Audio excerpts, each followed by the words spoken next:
Welcome to the podcast about venture capital, where investors and founders alike can learn how VCs make decisions and reach conviction.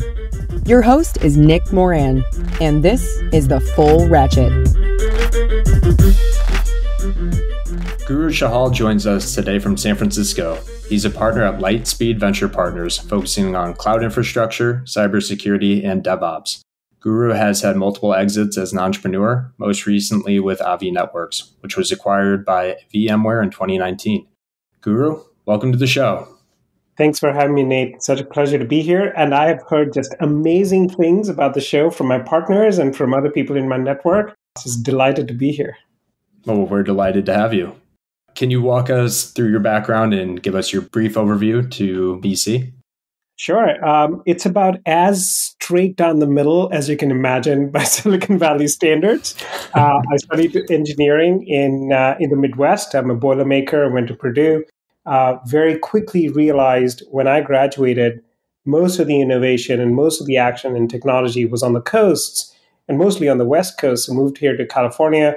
And since that time, dawned a second realization, which was I'm much more of a early stage creator mentality than I am large systems optimization thinker. Like that's just not, it was a lot less fun. So I spent most of my career actually in two businesses helping build them up. The first one was in the cloud infrastructure space where I was an early employee and the business was acquired by Cisco. And today is a $4 or $5 billion a year business, a really, really successful business where I got to see scale from slides to running a $400 million business as a kid. And it was a lot of fun. And the second business was one that we started back in 2012, late 2012, early 2013. You mentioned Avi Networks. It was actually Lightspeed Venture Partners led my Series A. And so I got to work with the team over the next 6 years as we built that business. And then it was acquired by VMware about 3 years ago. And for the last 3.5 years, I've been really, really enjoying working with multiple founders at the earliest stages in cloud infrastructure businesses, in cybersecurity businesses, and having a blast while doing it here at Lightspeed. Awesome. Well, you had a successful exit at Nuova, and then you were at Lightspeed for, I think it was a couple years. What made you go back and co-found Avi? It's such a good question.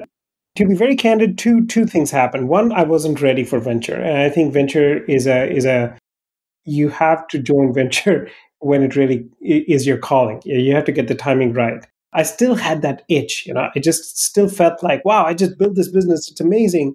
Now I want to start a business, which is a horrible way of thinking about starting a startup, by the way. You don't go looking for starting a startup. The problem needs to come to you to some extent. I was somewhat unfocused because every once in a while being at Lightspeed, while working on some amazing investments with my partners, while learning a lot about venture, I still had this thing in the back of my mind that, maybe I should go be a founder. But thank God I didn't execute on that desire because the problem actually took a while to come back to me. And about a year after I started at Lightspeed, I started getting obsessed with this issue of, hey, workloads are moving to cloud. How are enterprises keeping them secure and performant in the same way that they can in their own data center? And this is a much harder problem to do in the public cloud. And as I got obsessed with that problem, I realized there was an opportunity there. And so in 2013, we ended up starting Avi Networks to go solve that problem. And it was a blast. Like we just it had two impacts. A, I got to build another great business. By the time VMware acquired it, it was about a $40 million top line business doing really, really well, growing 2.5 to 3x year over year. So that was a great journey. And the second thing it did was it really helped me scratch my itch. Like I really wanted to go build a business, and I was able to do that. And that was and with a great team. And so I felt like I was a lot more ready the second time after selling Avi Networks to come back into venture than I was the first time over. Has the itch sufficiently been scratched? Yes, for sure. That's never to say never, but boy, I'll tell you, most of my gray hair is from that second building than the first time building. I'll share with you another thing, Nate. You've gone through these journeys as well. But even if you're the very first or second employee at a startup, building that business out, you get to see the whole journey, but it's really different when you're the person who really sort of was there day one as a founder and is responsible for keeping the lights on and keeping the company funded and making sure the things keep humming. It takes a lot out of you, and so it's when I was done with that, my bar for starting another business was high enough that it's not clear to me if I'll ever go back and start another one. Yeah, it's often very glorified, but people see the TechCrunch releases, the LinkedIn posts. They don't see the sleepless nights, the long weeks, everything that goes into building the business, right? They see 1%. Yeah. How hard the founding journey is, you can read books on it, and you still can't really viscerally feel it till you've gone through it. And for this reason, I'm a huge proponent and fan of more founders like yourself, like myself, like some of our peers at other firms, come into venture.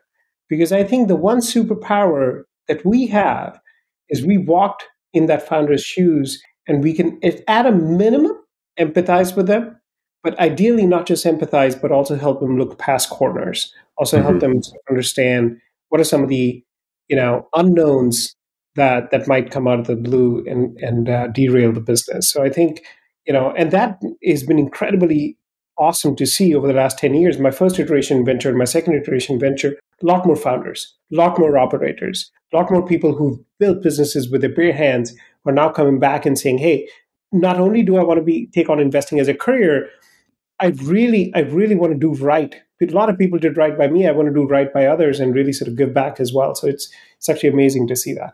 Yeah. You're one of the few that I've spoken with that has traded sides from the founding to investing side multiple times. What was different about being a founder the second time around, having had some investing experience? I feel like it's often talked about how being a founder helps you out as being an investor, but you actually went back from being an investor to being a founder. I'm curious if that experience was helpful at all, founding a company the second time. I cannot recommend it more. Like if you get a chance as a founder, let's say you never wanted to take on investing as a career, then between your companies, between starting those two, try and, I highly recommend trying to work at a venture firm, even if it's pro bono, even if it's just getting a sense for how the business works. I think it just makes discussions with your investors a lot more objective. You understand where they're coming from, what they're optimizing for in discussions around your cap table, why we should or should not take a certain level of dilution or raise a certain amount of money, or why are they aiming for these ownership targets? Like, what do I care? Like, my company is going to be worth $10 billion. What do you care? Difference between 15 or 14%. Like, Nate, if you liked it at 15, you should like it at 14, no? These conversations become a lot more objective when you've sat on the other side and you're like, I get what you're trying to do and why this is the direction you want me to go in. So that's one. The second, more tactical reason is it does make fundraising a little bit easier, right? Because you're much more targeted. It's less spray and pray. You understand how the other side thinks, how the other side works. You know which firms, which partners within those firms are most likely to do your next round. You're hyper aware of who's investing, who's not, who's writing this size check versus that size check, who's investing in this particular market, DevOps or cloud infrastructure versus enterprise SaaS right now. So it's not to say that you can't get access to that kind of context if you've never been investing, but I tell you, it does help a lot being on the investing side. So fundraising gets easier, and your conversations with the board, with your investors, are a lot more objective, and it's just a lot easier in that back and forth if you know where they're coming from. Yeah, totally agree. It's interesting hearing from entrepreneurs how opaque the venture landscape is to them, because being in venture, it's its own little village and you kind of know everyone, all the firms, who's investing in what, but oftentimes it's hard to decouple that experience and put yourself back in the founder's shoes to think, oh, wow, they actually don't know all the firms. They don't know what everyone's investing in. So I can see that being a massive advantage. It was. When you reflect on your entrepreneurial journey, what is one of the biggest lessons that you learned that you pass along to the founders that you partner with today? Speed of execution. Very few things, especially in software, represent long-term advantages or long-term moats for a startup. Almost the whole world is out to kill you, by the way. You're like this nursery nursing this small plant, trying to build a giant oak tree or a sequoia out of it. And everyone's coming at you. The only way to dodge them is just speed of execution. And this is a lesson I learned both in my first startup and my second startup. If you can just increase the cycle speed of the startup slightly, just execute faster than everyone else, that gives you 6, 12, 18, whatever number of sustained advantage over your competition and over the larger incumbents that you're fighting. And so one thing I emphasize deeply now, when I'm fortunate enough to partner with a founder at the very, very earliest stages as the first check as a pre-seed or a seed investor, is there's an old saying when I was growing up, why do something tomorrow when you can do it today? Why do it today when you can do it now, right? And so I give them a thought experiment. It's like I call it the move the cheese experiment. So a founder will say something, or I'll say something is like, I'm pretty sure we can get this done by Friday evening. And it's Monday, let's say, right? So I'll say, okay, great. But how about Friday morning? Is that okay? I'd say, yeah, I think we could do it by Friday morning. Okay, great. But how about Thursday evening? Could we do Thursday evening? They're like, yeah, I think we could do Thursday evening. Well, how about Thursday morning? Could we do? Because, when you move the cheese a little bit, love that. If you move it too much, right, then you feel like, well, that's not doable. I can't do in one day what I thought is doable in 5 days. But if instead of 5 days, can we do it in 4.5? That exercise is doable. And you start thinking about what are the true constraints versus perceived constraints. And most large companies, and sadly unsuccessful startups, are unable to adopt that frame of mind. Perceived constraints versus real constraints. And what I tell founders all the time, and sort of was the unspoken rule even at Avi, was we only think about real constraints. Perceived constraints or context doesn't matter. Oh, at your stage, you should be growing by 3x next year. Okay, could we do 3.1x? Yeah, I think so. Well, okay, could we do 3.2x? You see what I did there? Like, it's just the same exercise. Like, why stop at 3.2x? Why not 4x? Why not 5x? Like, what's a real constraint? Maybe it's hiring, maybe it's capital, maybe it's efficiency, maybe it's something else. But let's get to the realist constraint. And once we've identified that, outside of breaking that constraint, let's execute as fast as we can. So that's one big thing I tell them. Like, don't feel constrained by anything. Just execute as fast as you can. And that's a sustainable advantage. Have you found that speed of execution is a teachable skill? Yes, 100%. 100%. And it's that these frameworks, the move the cheese framework, move it slightly, without pissing off everyone, without challenging you too much, just a tiny little bit. And then that just breaks this mental barrier where you feel like, no, this thing has to be 5 days, or we have to grow by 3x next year. Just challenge you a little bit. And once that happens, once it's slippery, it's like moving a heavy block. Once it moves just a little bit, then it gets a lot easier to move it a little bit faster and a little bit faster. And suddenly you're like moving it really fast. And you're like, holy shit, it's happening. And so it is definitely teachable. And there's a method to that madness. And so these 2 or 3 frameworks that I use with founders are extremely, and I used to use with my team as well successfully, they're very, very useful. It seems that investors on boards have an asymmetric impact on the company. They can maybe influence success marginally, but more drastically hurt the business. First, I'm curious to hear if you agree with that statement. As if you've been listening in on some of my conversations.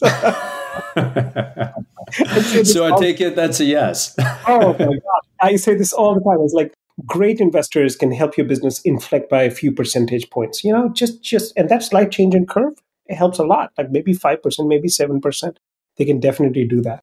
But investors that's not well suited for your business, for one of many, many, many reasons, can have a very asymmetric experience, company building experience, and could lead to some significant damage to the business if you're not careful. Yeah. I'm curious, when you think about the role of an investor and being specifically a great investor, aside from frameworks like moving the cheese, how do investors truly add value when they're on a board? I'll caveat this by saying I'm still a student, right? I'm very, very, very fortunate to be at a partnership that has some amazing investors who've invested over 20, 25 years, built amazing public companies from the first check-in out. So a lot of my learning is through osmosis. And one of my first mentors in venture when I joined Lightspeed the first time over, said something to me that I'm going to share with you now that answers your question. And he said, Guru, the biggest thing we can do is help CEOs and founders recognize when someone in their team, especially in the executive team, is not scaling or has hit some sort of a limit, and they need to bring in someone who's better suited for that role, and then help them hire that person. This is the biggest service we can do to the business. We don't have enough context to impact product strategy. It's very difficult to weigh in on the minutiae or the tactics of the business or the marketing strategy and so on. But the one thing we can do is help them realize that their marketing leader or sales leader or engineering leader might not be scaling anymore, and we need to bring in somebody new. And this was theory at the time, right? I'm listening to him and I'm absorbing it. I'm also seeing him practice this in real time. And so it had some merit. And then I started a company, and over that 6 years, all of my board members helped in many, many different ways. But the one thing I can tell you sitting on the other side of the table, their two biggest contributions to me, and now the two things that I try and do for founders is number one, help bring the best people to the company. Companies are nothing more than a collection of people. That's it. It's very simple, right? It's one collection of people trying to go to war with another collection of people. So if I have better people than your people, then I'm going to win. And so just making sure that we can attract the best talent to that company is the single biggest thing that an investor can do.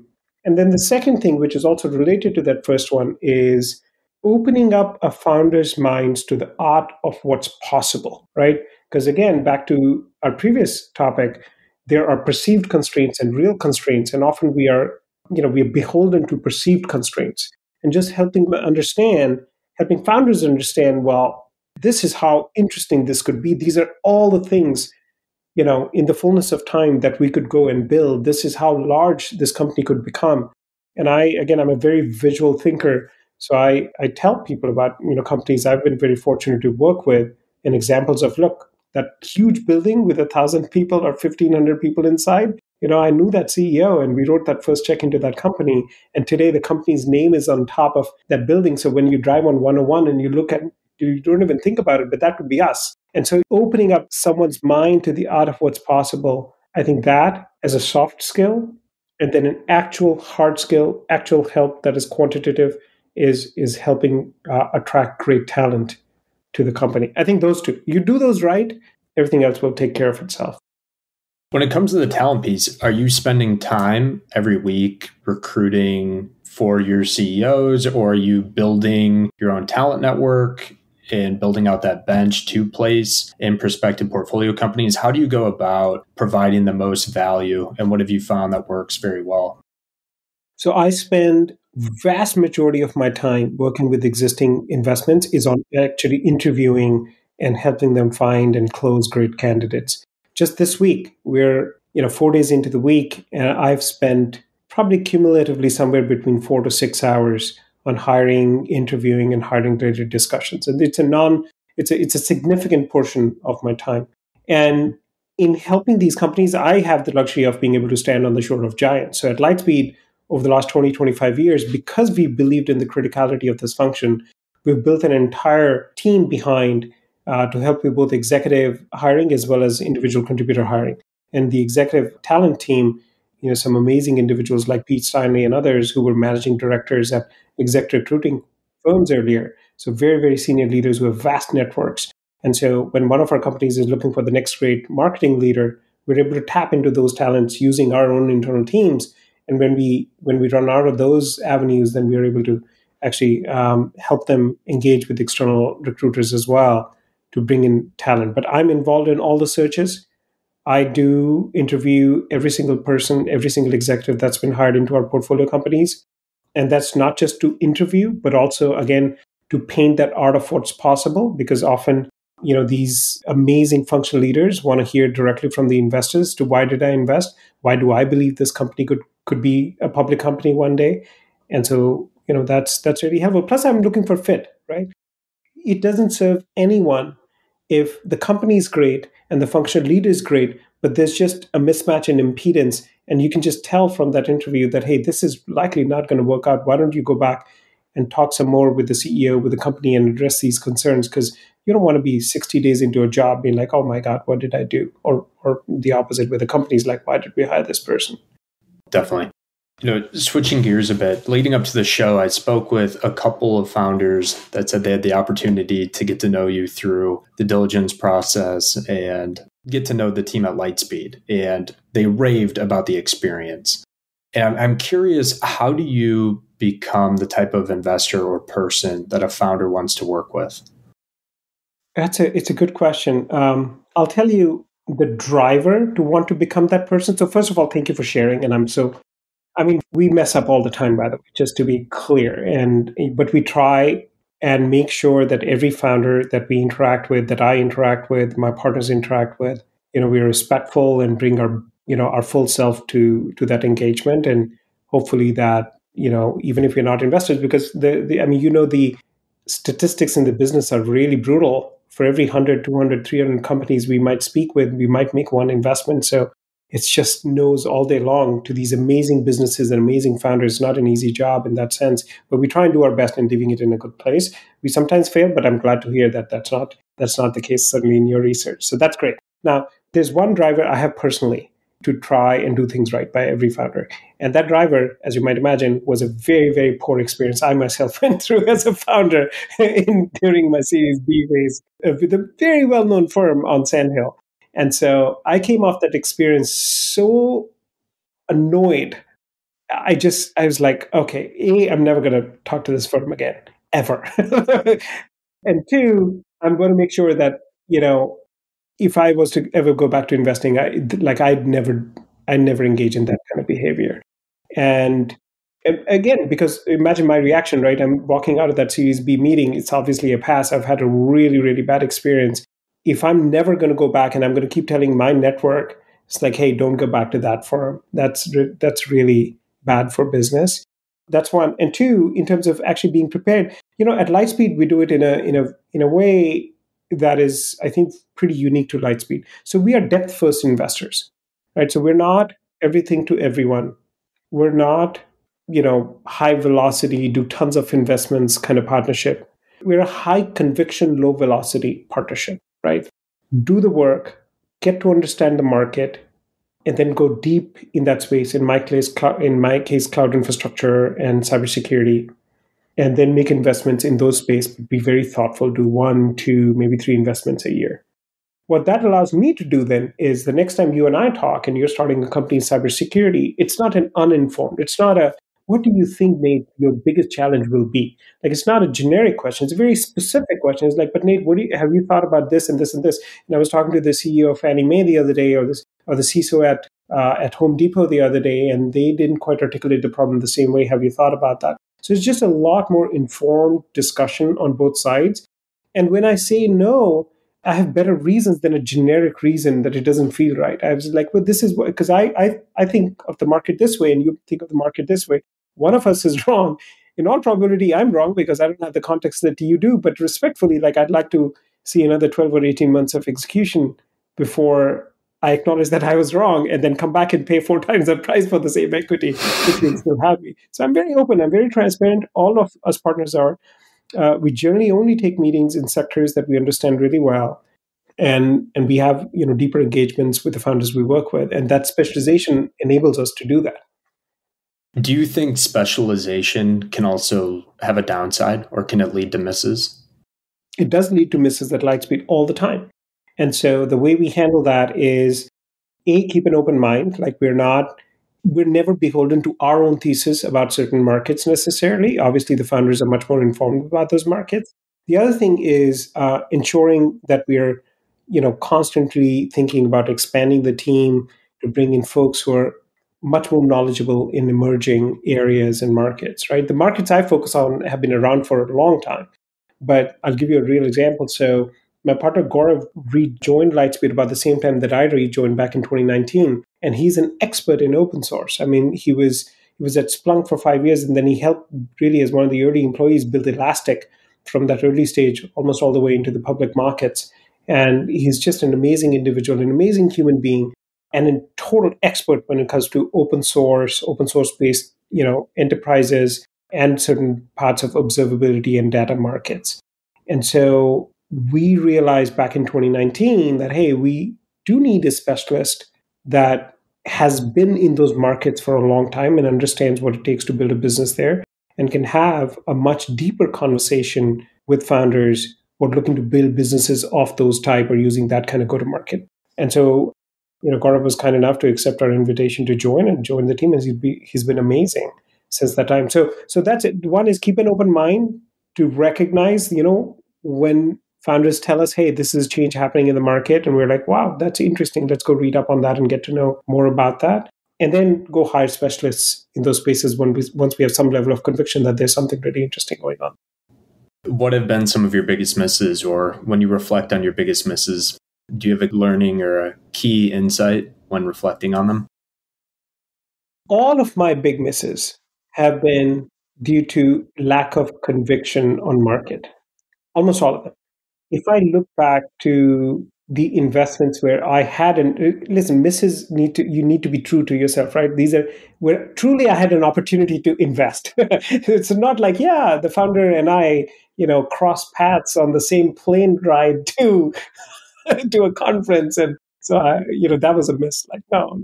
Like, actual misses were ones where I either underestimated the size of the developing market. I just could not see a through line to a large market. Or I was too beholden to my ideas around what kind of founder will succeed in this market.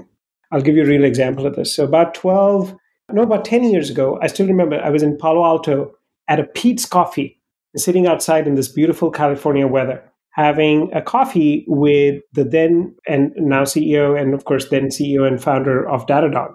And now, imagine how I feel about that. And I meet this person who is absolutely incredible. He is a driven person, has incredible clarity of thought, outlines how the observability space needs to evolve, shares this idea with me that as a product manager, I'm just like, oh, I get it. Like, I get this.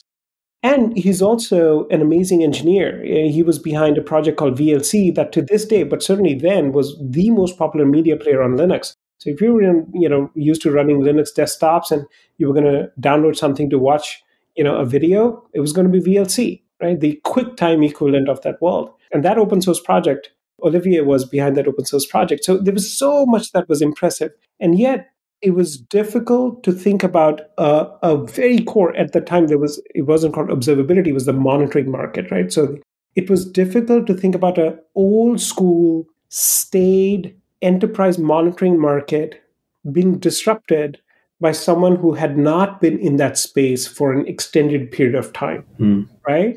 It was easier to see the AppDynamics founding team having come from that space, from that APM space, built the last generation of product, now saying, hey, a lot is changing in the market. We want to build the next generation of that product.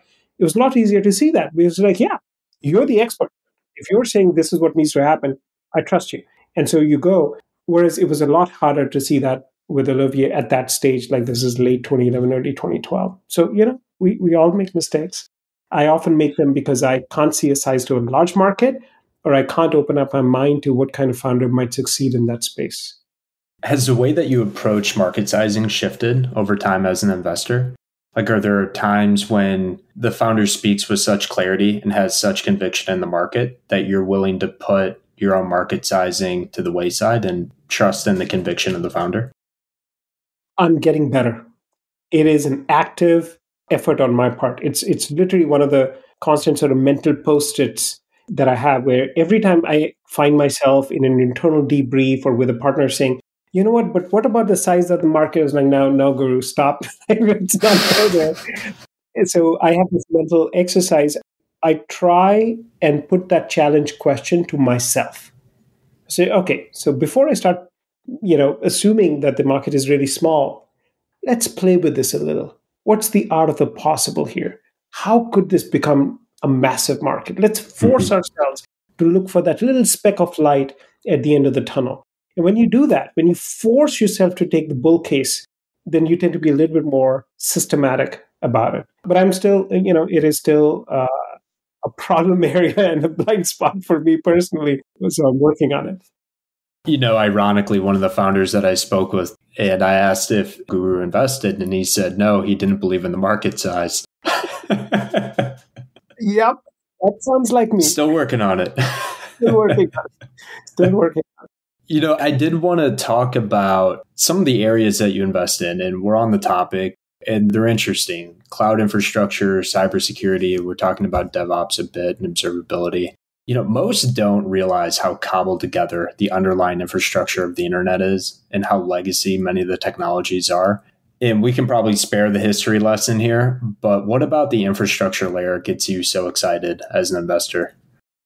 The biggest and the most exciting thing that's happened in infrastructure in the last 10 years is the decoupling of infrastructure evolution from having to deploy metal, right? The decoupling of bits from atoms. When I started my career, any infrastructure evolution or innovation or a startup investment had to be put in a box. Like literally, you would develop all this amazing stuff, download it to a box, and then ship the box off somewhere. And if Twitter existed in the 2000s, and it did, but it wasn't very common in the startup ecosystem. But if it did, or there was an Instagram equivalent in the 2000s, then all infrastructure companies would post their faceplate of their boxes. Like that was the big deal. So I didn't know that.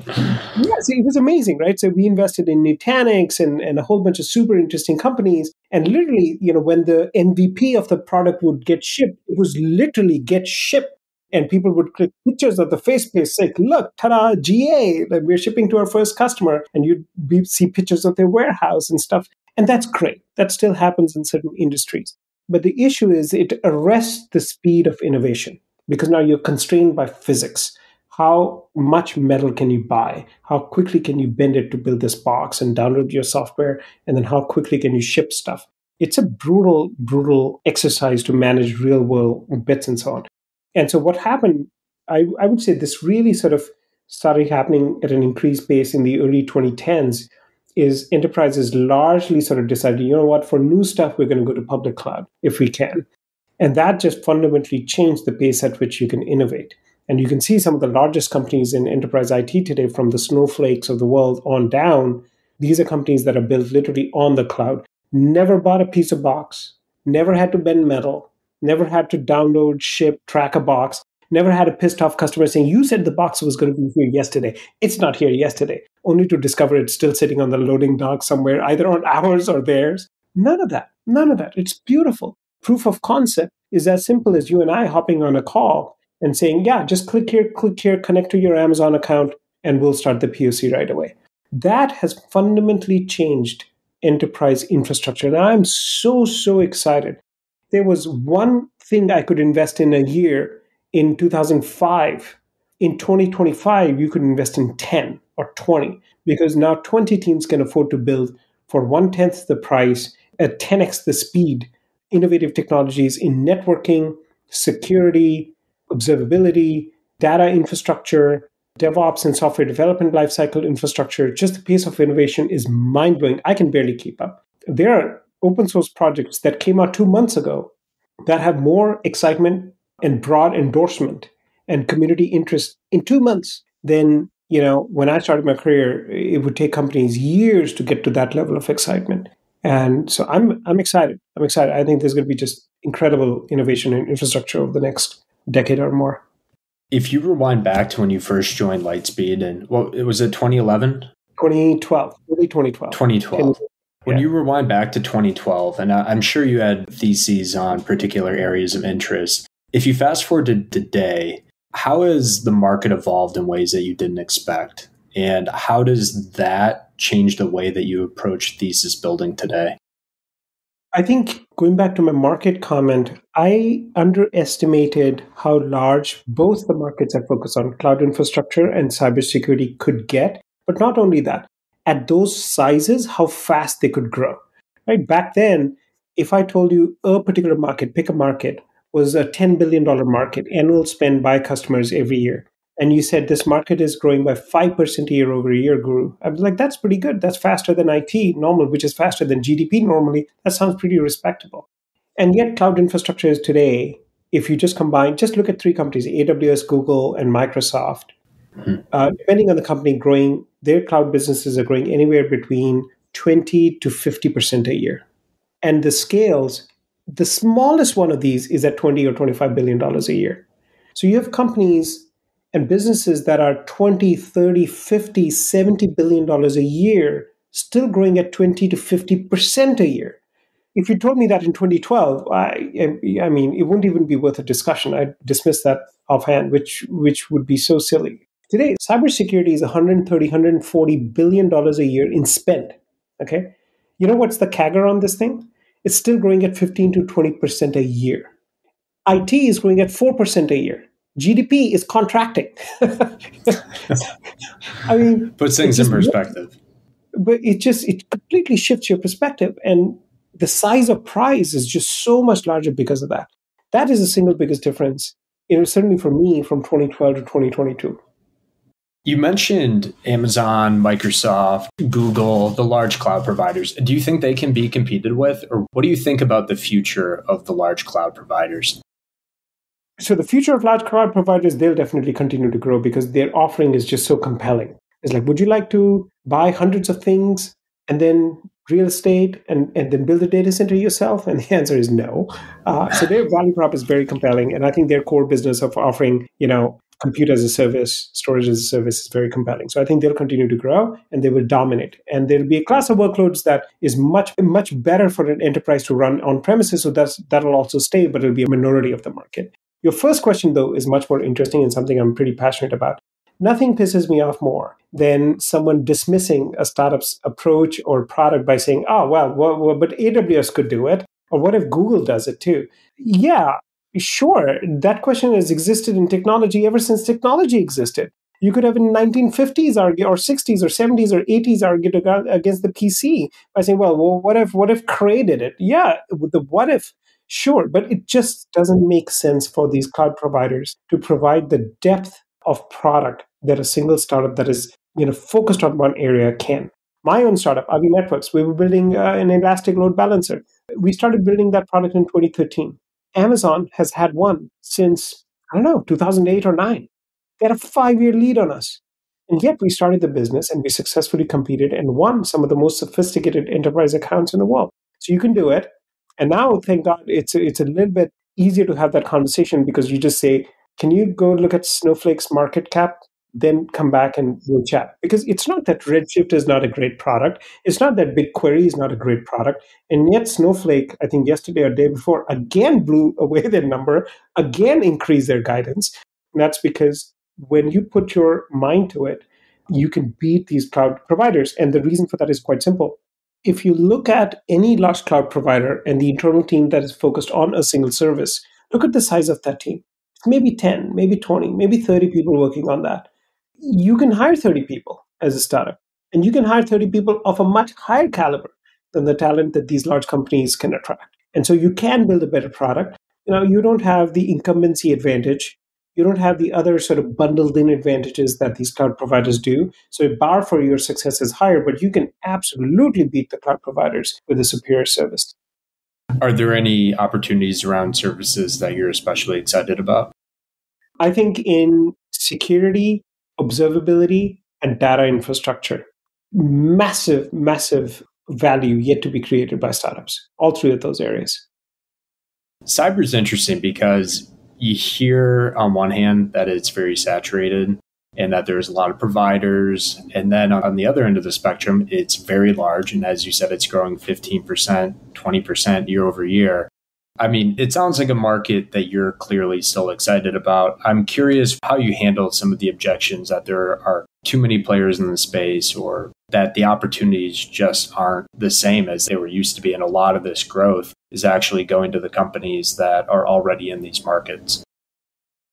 Cyber is one of the only markets in enterprise IT that is what I call an active market, where you're not just competing against other vendors, against your competition, but you're competing against an adversary that is also evolving, right? In infrastructure, that doesn't happen. In your data pipeline, it doesn't happen. In AI and ML, the AI doesn't suddenly get sentient and start fighting you.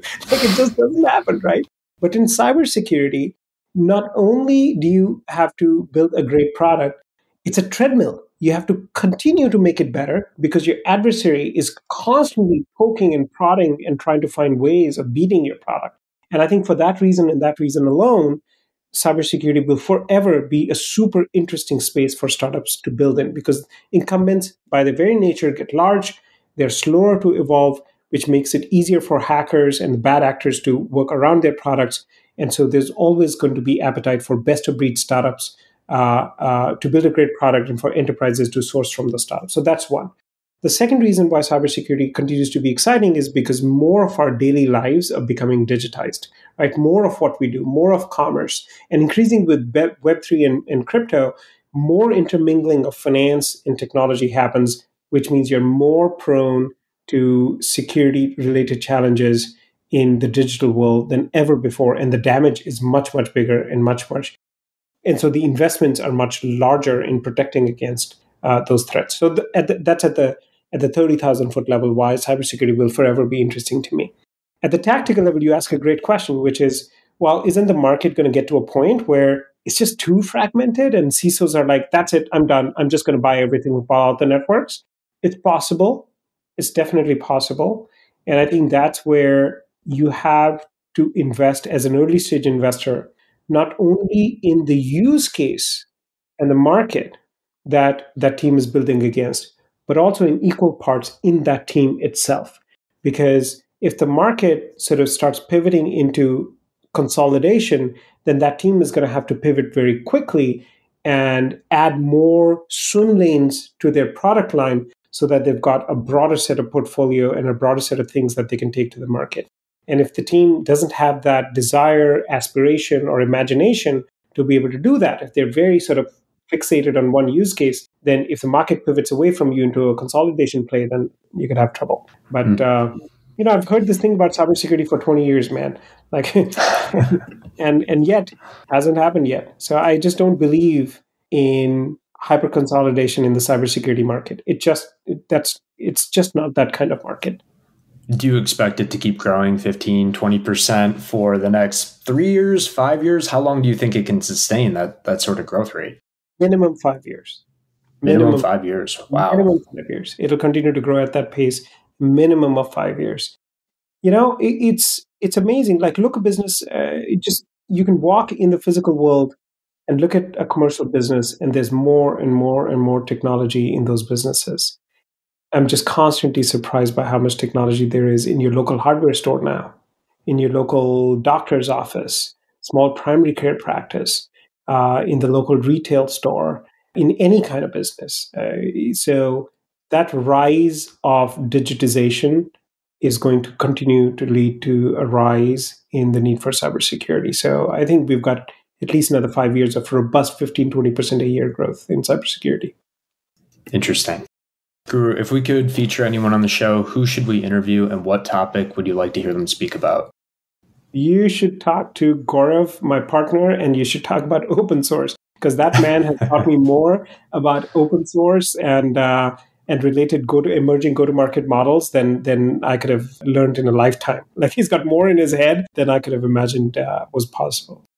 What resources have you found particularly valuable and that you would recommend to listeners, whether it's books, blogs, videos, or an article?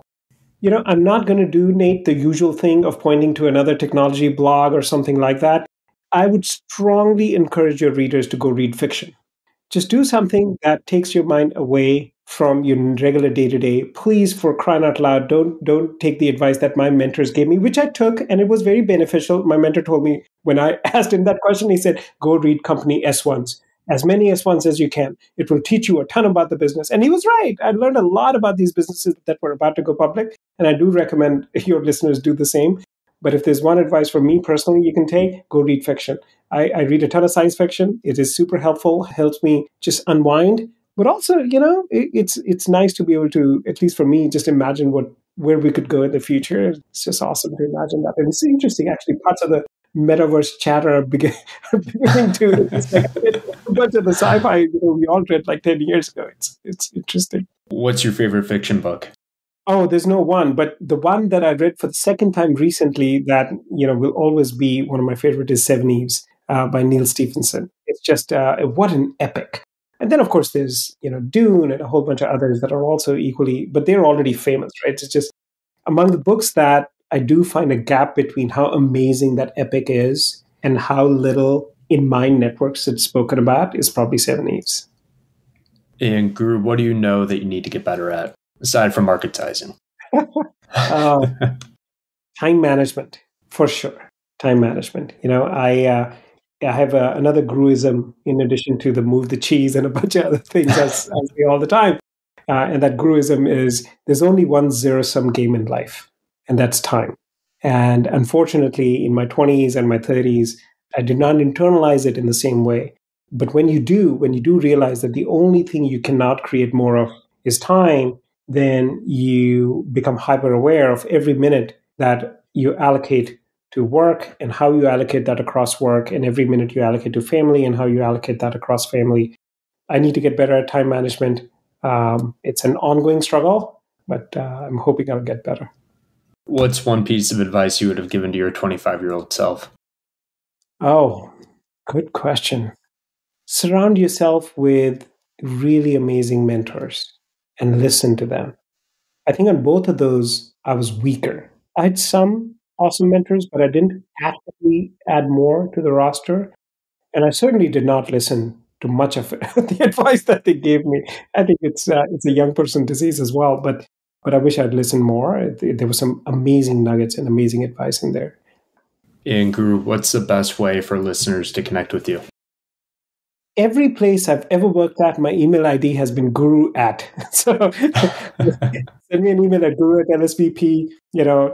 Send me a note on Twitter. Send me a note on LinkedIn. I do my best to stay on top of any and every way that someone might reach out to me. There you go. Well, really enjoyed this. It's been a blast having you on. Thanks for having me, Nate. It's such a pleasure, especially talking to folks who've gone through the same journey that I'm going through and studying and learning from. It's just always good to have those conversations. Absolutely. Thanks again for coming on the show.